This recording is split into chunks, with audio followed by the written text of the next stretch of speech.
Welcome back to my Star Wars Legends Expanded Universe chronological timeline order, where I go through the expanded universe according to my personal timeline order, and rank each and every individual piece of Star Wars media on a 10-point scale. Today I have yet another SWTOR CODEX entry that was an entry in the game where if you completed a certain side mission that was unessential to the plot of the game, you would be rewarded with a paragraph of new Star Wars content. This piece of Star Wars content is called the Massassi War, and was actually split up into 3 different parts. I will be talking about all the parts together because it makes the most sense that way. But this was originally released as a 3-part codex. And this codex is distinct from some of the others because even though the others are transmissions or inscriptions that are in universe, this is a prose short story. I mean, those are prose as well, but in-universe prose. This is complete prose as a short story. It has dialogue and everything. This is a full-blown short story. These 3 codex entries make it a couple paragraphs long. It's a fairly sizable chunk for a codex entry.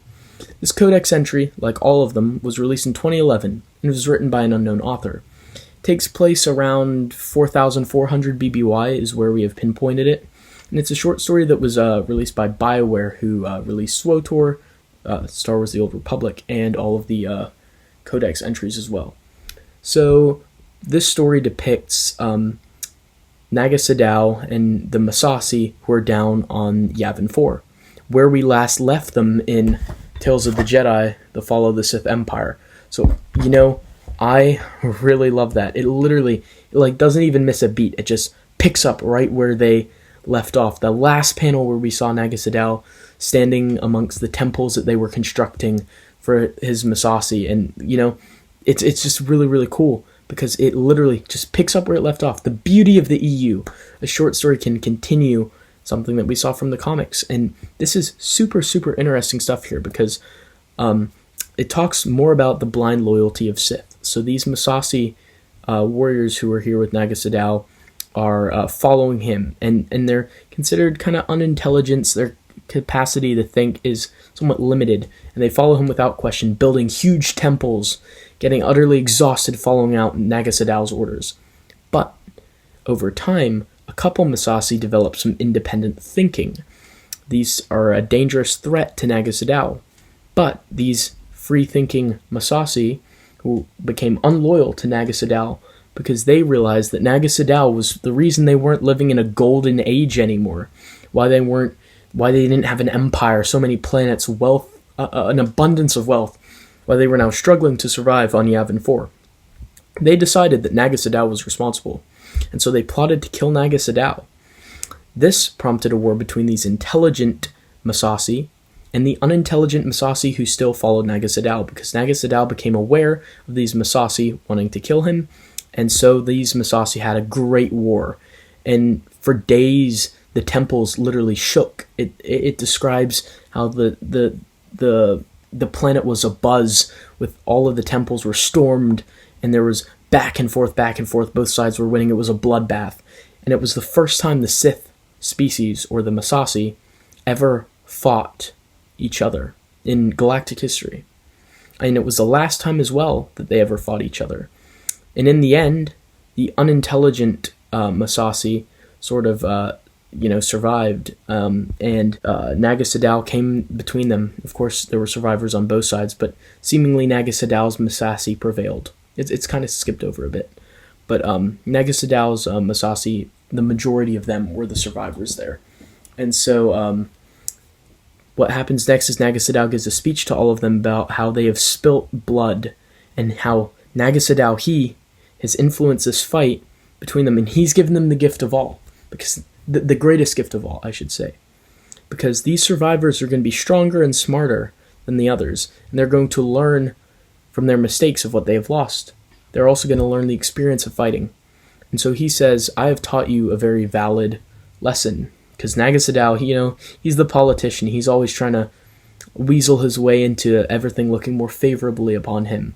So he is still their undisputed ruler at the end of this Massassi War, this little skirmish that rocks Yavin 4. And so he says, think of it as, these gifts that I bestow upon you. You and your fellow Massassi have received a great gift for all of this experience that you have learned while fighting for me. And, he says, why would you try to conquer each other when you could band together? Now build back stronger and have stronger loyalty to me. And instead of conquering each other, you will be conquering the galaxy one day. This I promise you. Of course, it's quite an empty promise, as we know what will, happen there. But still, Nagasadao manages to stay in command, and the Massassi grow in number. And they grew in number more than they had been. In fact, this Massassi War probably was why the population expanded so much afterwards, because they banded together closer than ever, and they rebuilt the temples in which they had destroyed. And so this instead of dividing them, this conflict where there was so much bloodshed almost united them under Nagasadao, stronger than ever. So this is a super interesting story. I really like the dialogue they gave Nagasadao. Whoever wrote this perfectly in character. They obviously really love the comics, and he absolutely feels like he's speaking right out of the comic panels right to you, because this is the Nagasadao we know. So if you like those Tales of the Jedi prequel series, to me this is essential reading for the people who like the Tales of the Jedi comics. This is a super, super fun Codex entry. This is a great short story.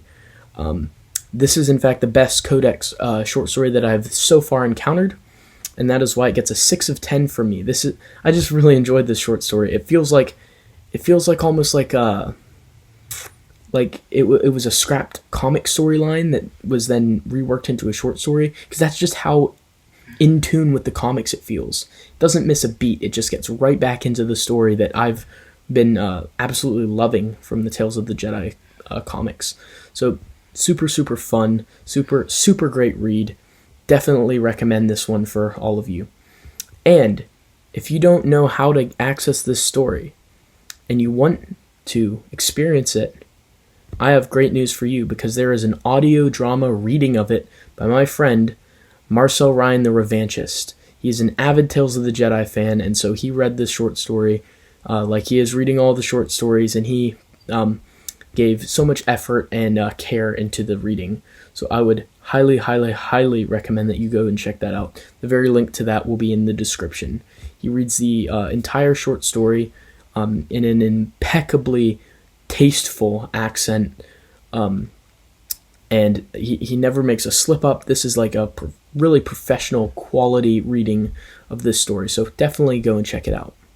And once you have, come back here and let me know what you thought of this story. Do you think it's better than a 6 of 10? Do you think it's worse than a 6 of 10? Am I crazy? Is this story not as good as I think it is? Let me know, because I really think this is a good story. I would highly recommend the Massassi War. But once again, I pose the question for you guys. What did you think of Codex, the Massassi War?